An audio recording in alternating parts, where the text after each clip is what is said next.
I had a friend. More than a friend. He was my apprentice, my student. He lived for almost a century. A long life by any standard. But for him it was a century of witnessing a slow-motion car crash. He walked the streets of a society that was dismantling itself, generation by generation, piece by piece, soul by soul. I watched him grow old as he tried to mend the cracks in a foundation that was already turning to dust. I passed him all of my wisdom. I gave him the keys to the kingdom and the knowledge to fix this society, peacefully. I sent him out believing that truth, if spoken softly enough, would eventually be heard, to heal the cracks before they became canyons. I sent him out into the world, believing that a man with enough light could push back any darkness. For nearly a century, I waited for society to return to its senses.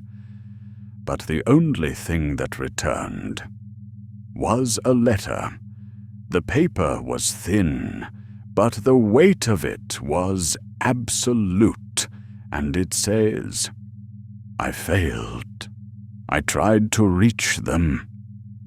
But the society is broken, and they are dying in their sleep. They have forgotten how to breathe without a script. I couldn't reach them. Promise me, you will." He died believing this society was a lost cause. He died under the weight of a mission that was too heavy for a man who still believed in the kindness of the masses. He tried to be a bridge, but the people preferred the abyss. I sat with his failure in my hands, and I realized my own mistake. I had been waiting for a hero to rise from among the people. I had been waiting for the crowd to choose its own salvation. But a crowd cannot lead itself out of a burning building. It needs a command. It needs an architect.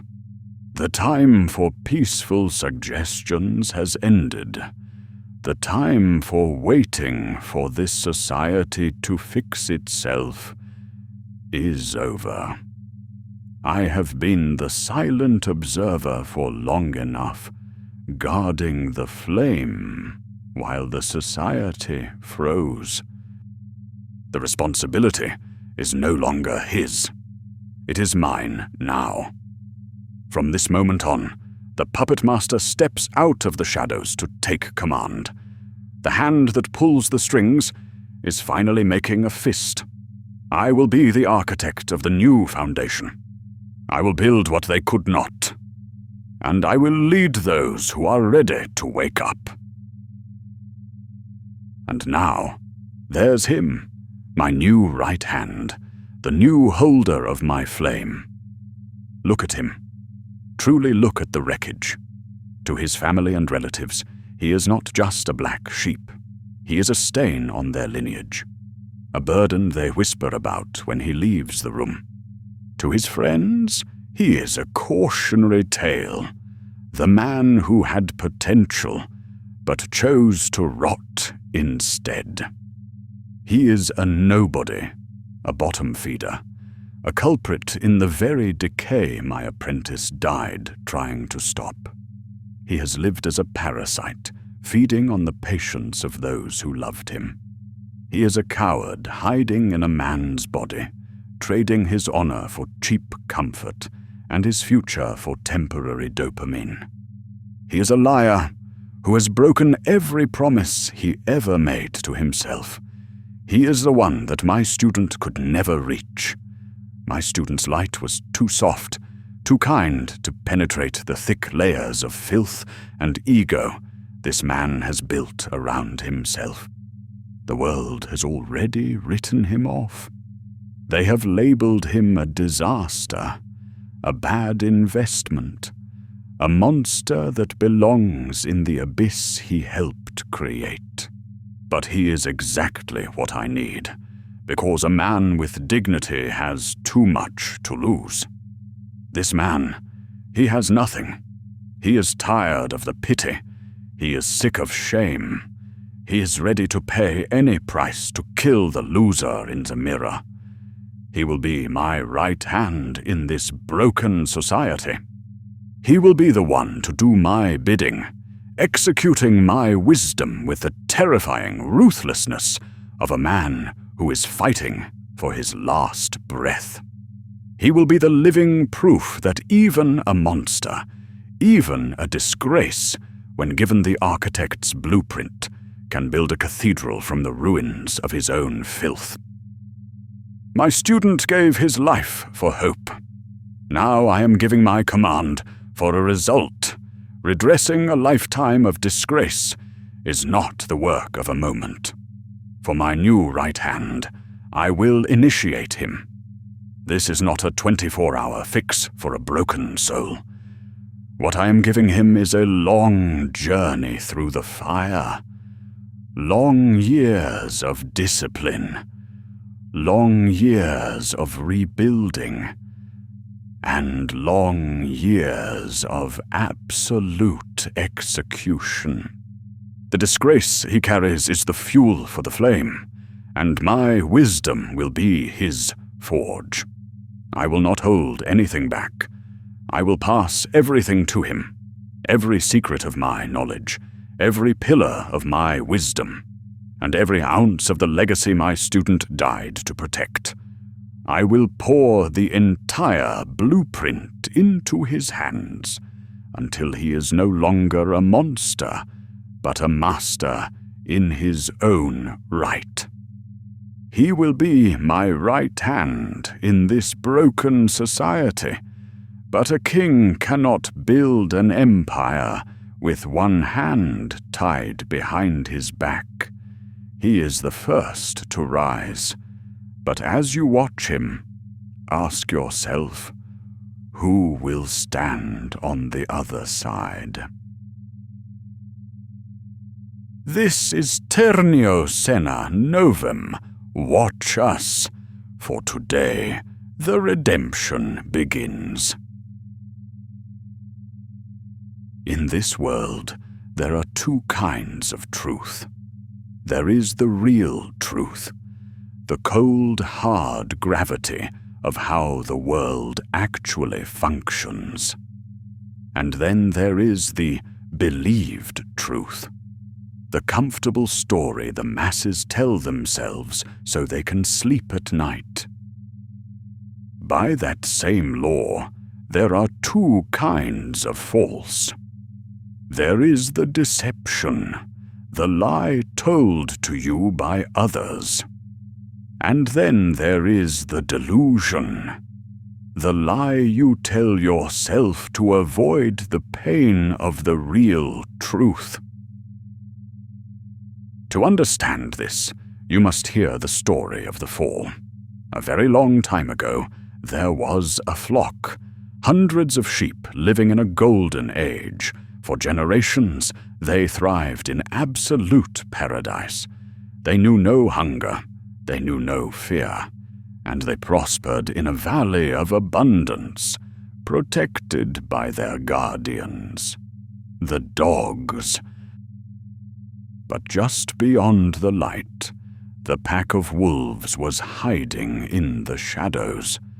They had been watching for generations, waiting, starving. They knew they could not defeat the dogs by force, for the guardians were too fierce and strong. So, the wolves decided to be cunning. They realized that to eat the flock, they didn't need to kill the guards. They just needed to deceive the guarded. They hid their true intentions behind silver tongues and decided to fool the sheep straight to their faces. They sent messengers to the edge of the pasture with a whisper of poison. The grass is greener on the other side, the wolves lied. Why do you let yourselves be controlled by these dogs? You are missing out on the life you truly deserve. Look at that hill. Look how vast the world is. The dogs aren't protecting you. They are imprisoning you. Then the wolves delivered the final lie. The truth is, it is those evil dogs who cause all the trouble. They bark, they bite, and they are forbidding you to experience life. If you dismiss them, if you send them away, there will be nothing to stop you from experiencing how great life is. The sheeps, despite living in paradise, became ungrateful. The abundance was no longer enough. They grew greedy, discontent, and blinded by an entitlement to a world they did not understand. They looked at their protectors not with gratitude, but with hatred. They turned on the dogs. They bared their teeth, teeth that had never known a fight, and they screamed at the very ones who kept them alive. "Be gone!" they shouted. "We are tired of your barking. You are the ones bringing the violence. You are the ones stopping our progress. We don't need your walls. We need the world. Take your wars and your fear somewhere else. We don't need you. Get out." The dogs said nothing. They looked at the flock one last time, lowered their heads and walked away into the silence. And once the guardians were gone, and the flock stood alone in their freedom, the wolves stopped smiling. They dropped the mask. They turned upon the sheep and enjoyed the greatest feast of their lives. Here's the real truth about life that the world tries to hide from you. Happiness is a choice. The sheep lived in paradise, yet they were miserable. Why? Because happiness is not a byproduct of your environment. It is a discipline of your mind. You can sit on a throne of gold and feel poor, or you can sit in a fortress of stone and feel like a king. If you cannot find peace inside the walls you have, you will not find it on the greener grass outside. Contentment is also a choice. The wolves used the sheep's greed against them. Understand this. Contentment is not about settling for less. It is about recognizing the value of what you already protect. The moment you stop appreciating the safety provided by the guardian, you open the door for the predator. Ungratefulness is the first step toward slaughter. The nature of evil. Stop looking for monsters with ugly faces. The devil doesn't come dressed in a red cape and pointy horns. He comes as everything you've ever wished for. He comes as the easy money, the greener grass, the perfect shortcut. If it looks too good to be true, it is not a gift.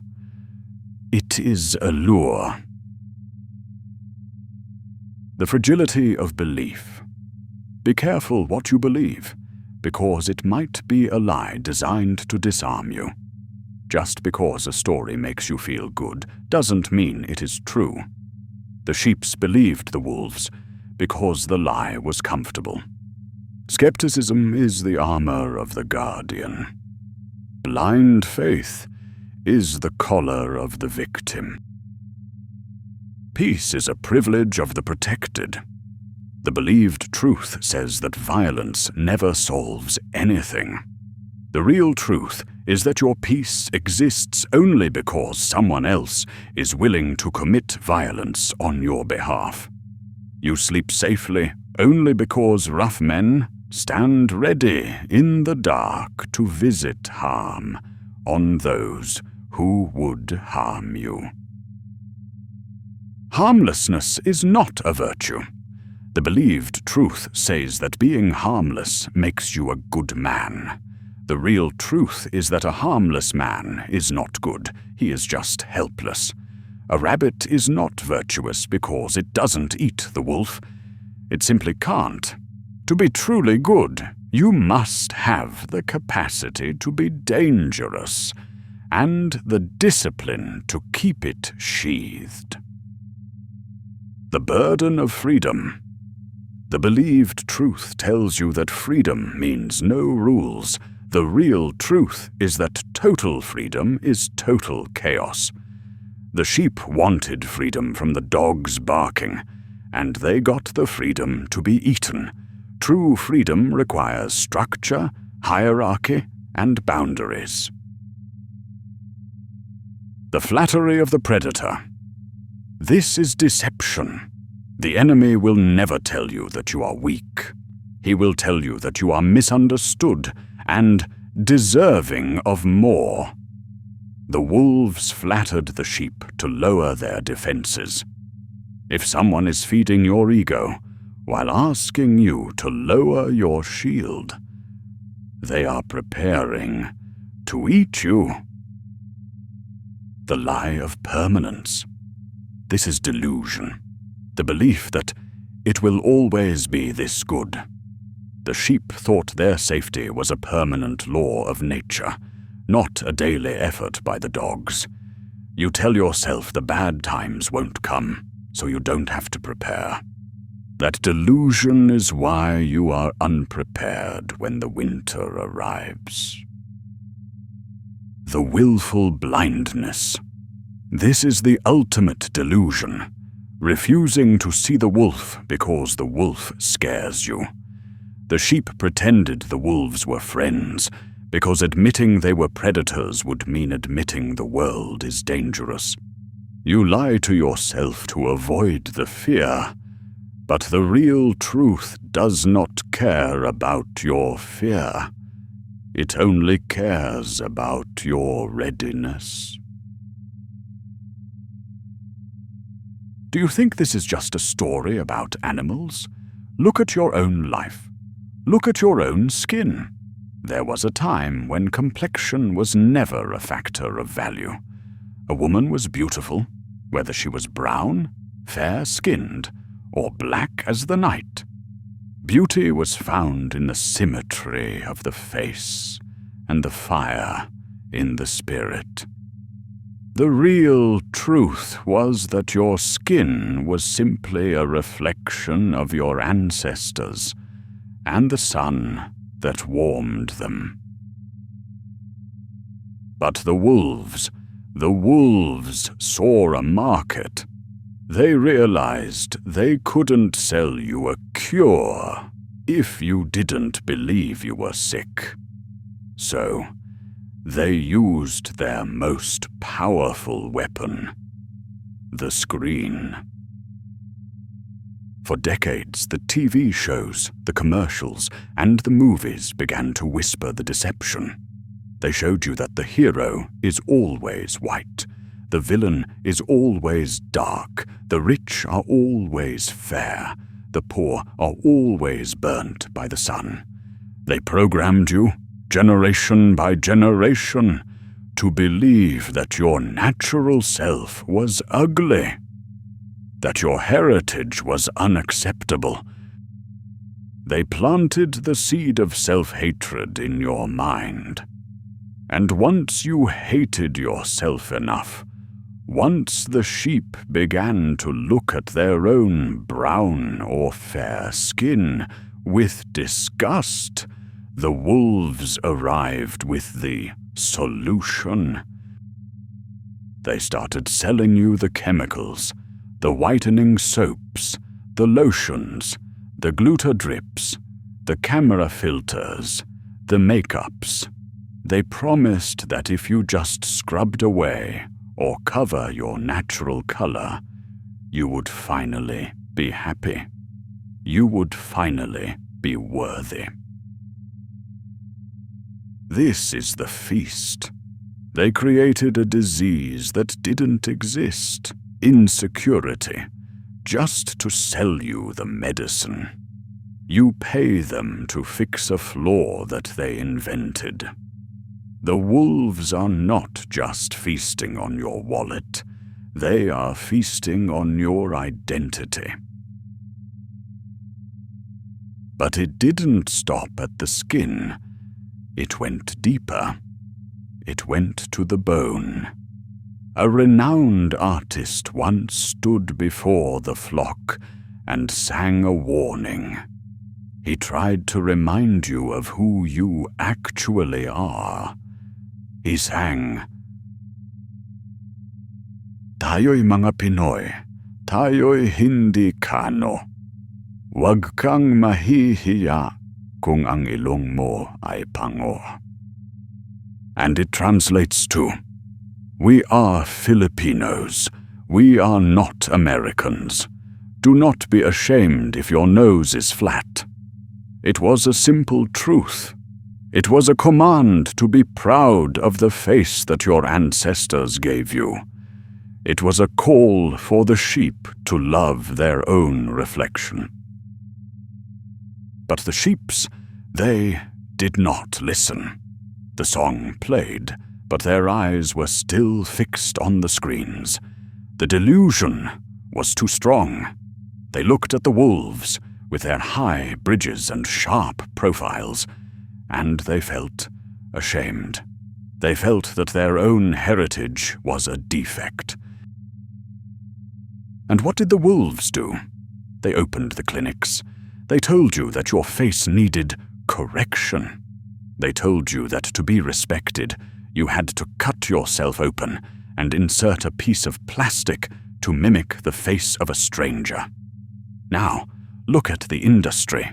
Rhinoplasty, surgery, modification. The sheep are lining up to pay the wolves to carve away their identity. They are paying to erase the very features that make them unique, just to blend into a standard that was never meant for them. The artist warned you. He told you not to be ashamed. But the wolves told you that shame was the price of admission to their world, and you paid it. He, my new right hand, has heard the story. He sees the whitening soaps, he sees the surgical scars, he sees the sheep begging to become something they are not. And suddenly, the silence breaks. He finally understands why he was a disgrace. He realizes now that he was never a sheep. He was a wolf forced to bleat. That is why he suffered. That is why he was a problem to his family. He tried to fit a predator's spirit into a prey's life.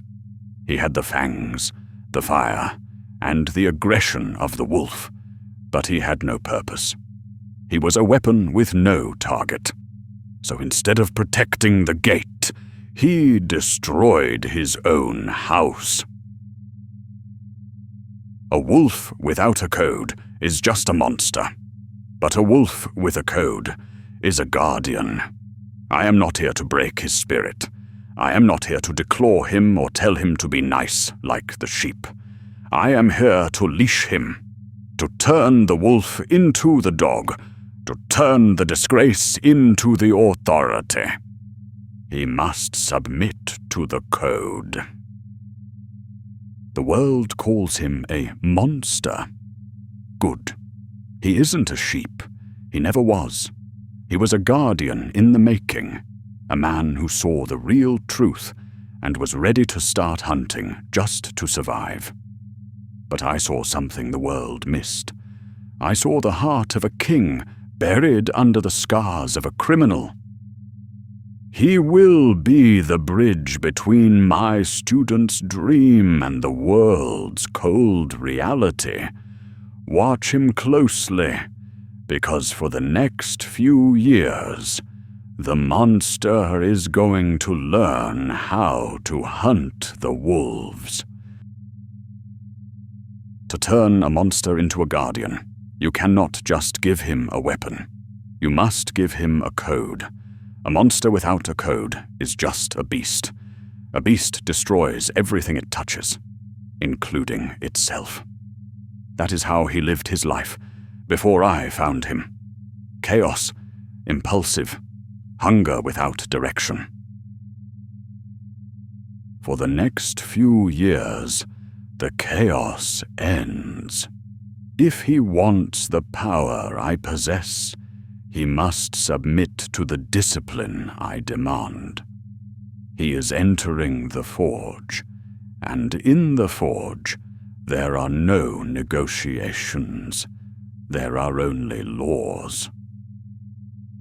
So, the first chain I place upon him is discipline. The world thinks discipline is punishment. They are wrong. Discipline is the leash that keeps the beast from destroying itself.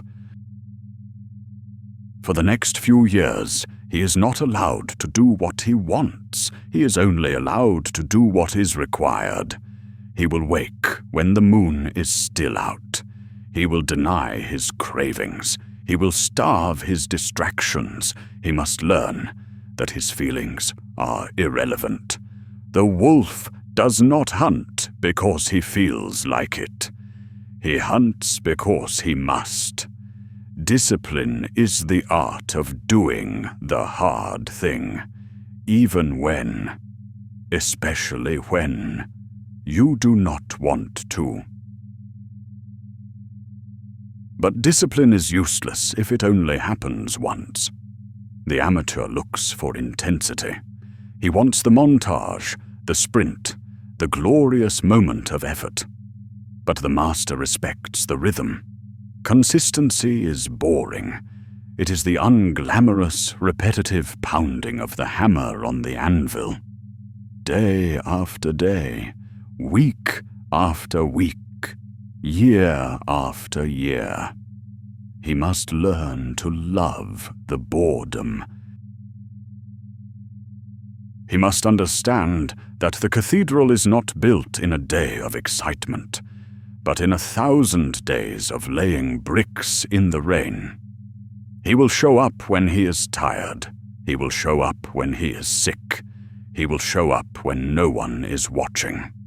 Because if he stops, the monster inside him returns. There will be days when the code feels too heavy. There will be nights when the silence is too loud. This is where he needs the third law, perseverance.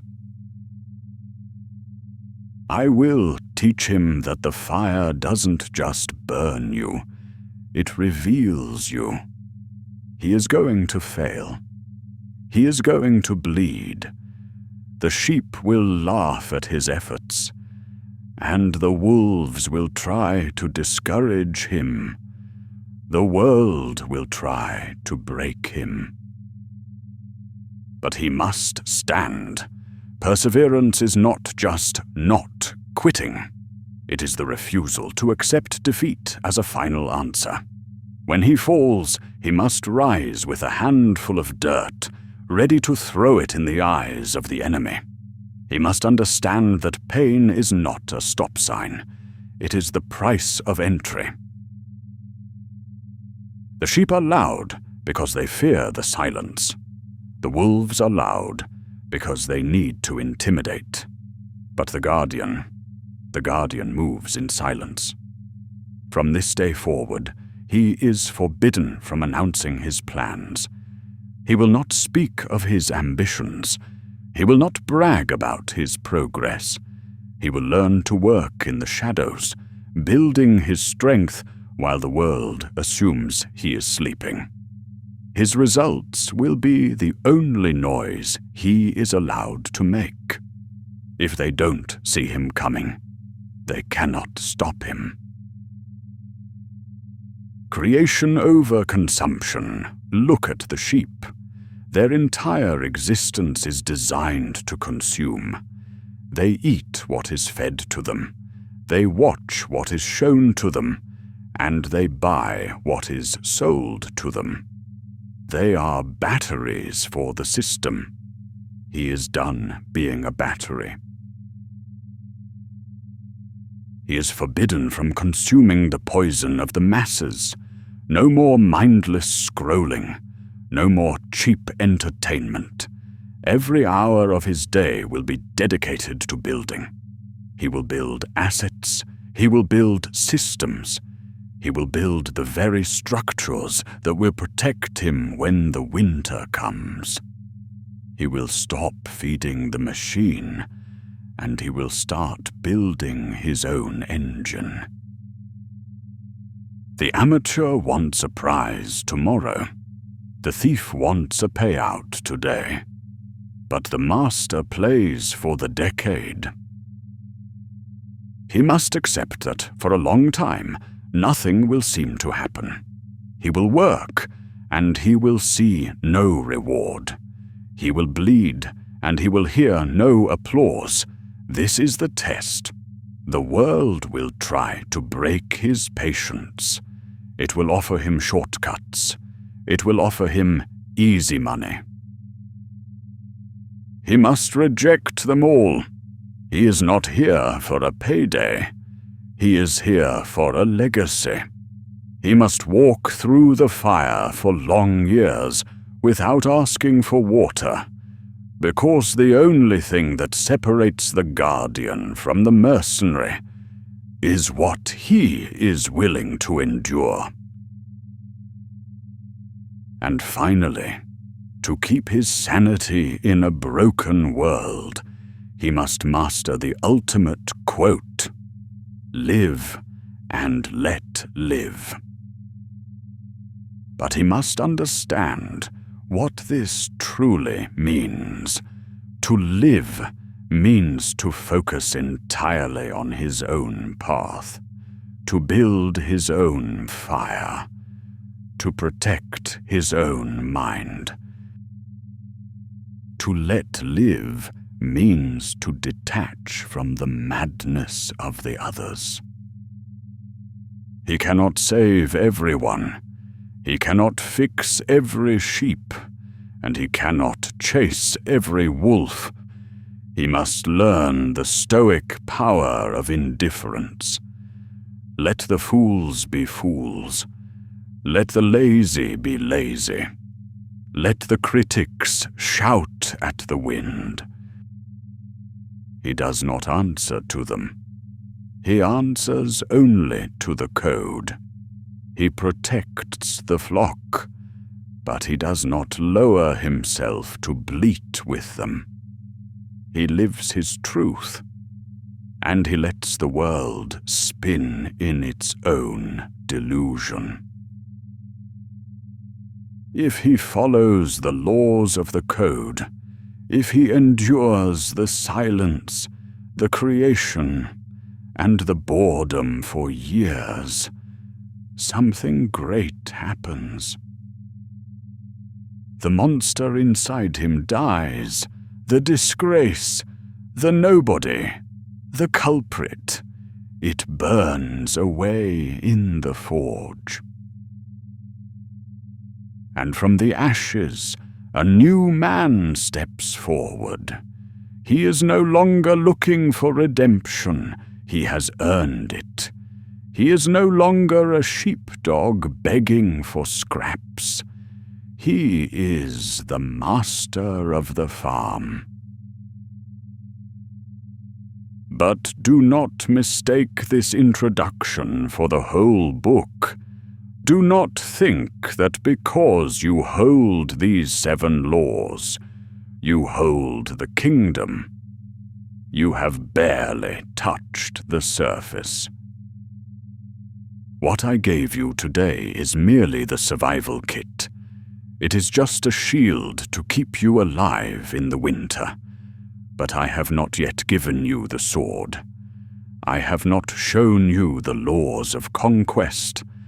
I have not shown you the physics of wealth. I have not even whispered the secrets. You are standing on the peak of the iceberg, staring at the white snow, completely unaware of the mountain that hides beneath the black water. There are truths I possess that would shatter your current reality. There are strategies of leverage that would look like magic to your current mind. If I gave you every rule, every strategy, and every secret right now, it would crush you. You are not ready for the full blueprint yet. You are still strengthening your spine. You need to acclimate. If you pull a diver from the depths too quickly, the pressure destroys him. If you place a crown on a neck that has not been trained to hold the weight, it will snap. You must build your tolerance for the power slowly. You must adjust to the altitude of the authority before you can breathe the air. So, here is my vow. As time goes by, I will reveal the rest. As you survive the first winter, I will give you the rules for the spring. As you master the discipline, I will hand you the keys to the leverage. But understand one thing clearly. Do not insult the work by calling this content.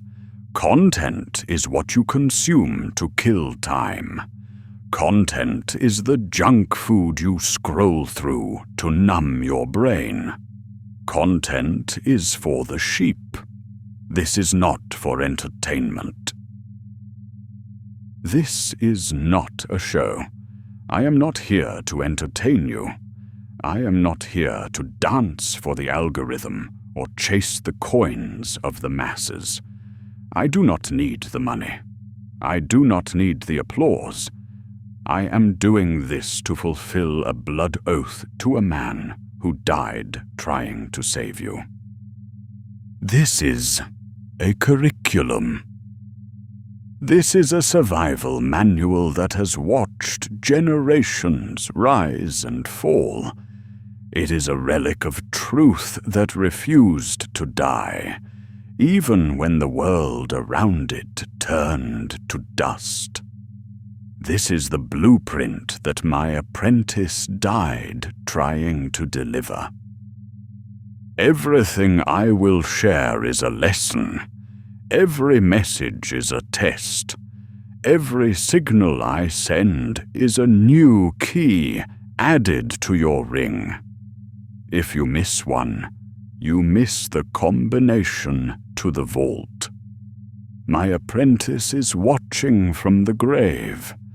I am watching from the shadows. And you are standing at the edge of the fire, and the vault is still locked. The long journey starts now. Do not look for a shortcut. Look for the work. Do not ask for it to be easy, but ask for the strength to endure it. Together, we will fix what is broken. This is Ternio Sena Novem, and we are just getting started.